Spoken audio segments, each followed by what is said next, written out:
Pernahkah Bapak Ibu mengamati proses pembelajaran di kelas dengan siswa yang sangat bosan dan jenuh? Kebosanan dan kejenuhan dalam proses pembelajaran diakibatkan oleh beberapa hal, dan juga beberapa faktor tentunya. Pembelajaran yang masih bersifat konvensional dengan menerangkan, mengerjakan latihan, dan hal tersebut kurang memberikan daya tarik pada siswa. Ataupun pembelajaran yang bersifat abstrak, pembelajaran yang dilakukan jauh dari realitas yang ada pada siswa. Sehingga kondisi pembelajaran yang membosankan dan dengan kurang variatifnya kegiatan pembelajaran. Proses pembelajaran yang seadanya dan kurang terarah serta terbimbing dapat juga disebabkan dengan adanya ketidakkonsistenan guru dengan rencana pembelajaran yang sudah dibuat. Rencana pembelajaran dibuat agar pembelajaran semakin terarah.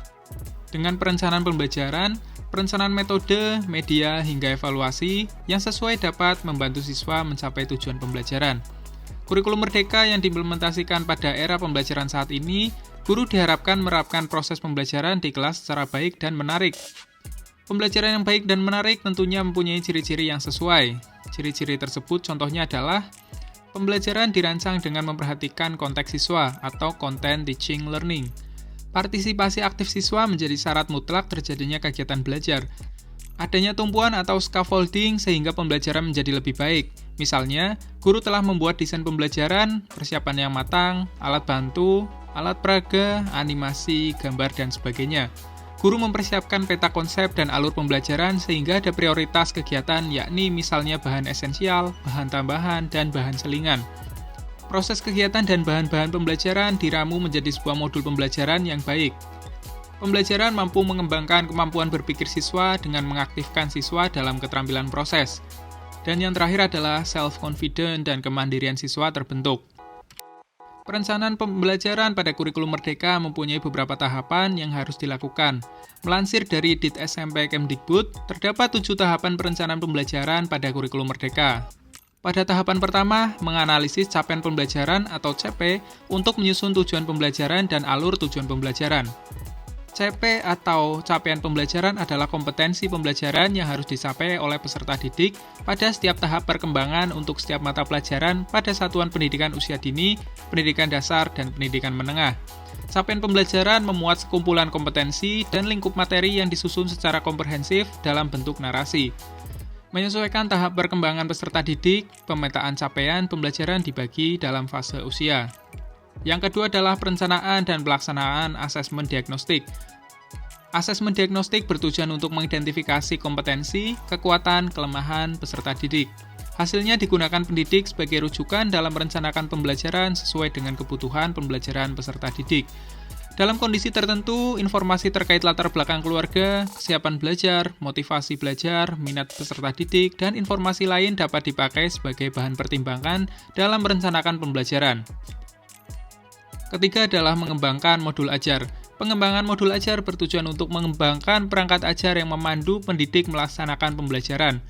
Modul ajar yang dikembangkan harus bersifat esensial, menarik, bermakna dan menantang, relevan dan kontekstual, dan berkesinambungan. Keempat adalah penyesuaian pembelajaran dengan tahap capaian dan karakteristik peserta didik.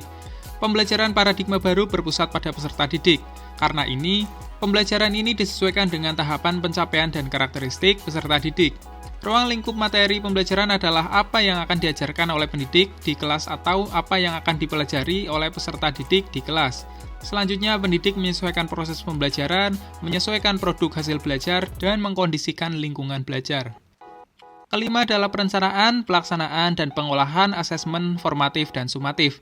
Dalam merencanakan dan melaksanakan asesmen, terdapat 5 prinsip asesmen yang hendaknya diperhatikan.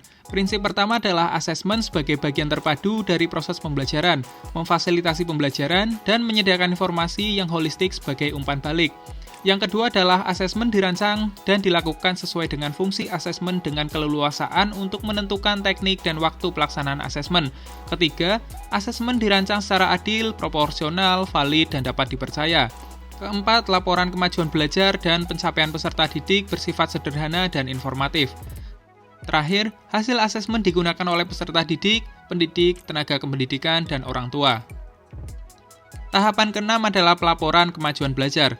Bentuk pelaporan hasil belajar yang efektif adalah pelaporan yang melibatkan orang tua peserta didik, dan pendidik sebagai partner, merefleksikan nilai-nilai yang dianut oleh sekolah, menyeluruh, jujur, adil, dan dapat dipertanggungjawabkan, jelas dan mudah dipahami oleh semua pihak.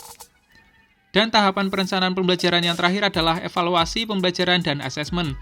Pembelajaran dan asesmen yang sudah dilaksanakan selanjutnya dievaluasi. Pendidik melakukan refleksi pembelajaran dan asesmen pada masing-masing modul ajar.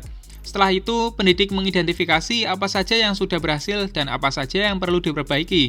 Dengan mengidentifikasi hal tersebut, maka modul ajar dapat disempurnakan kembali. Dalam kurikulum Merdeka, diamanatkan bahwa seorang guru harus menyadari jika hasil belajar siswa ditentukan oleh kegiatan belajarnya. Maka strategi yang perlu ditempuh oleh guru adalah memaksimalkan kegiatan belajar siswa.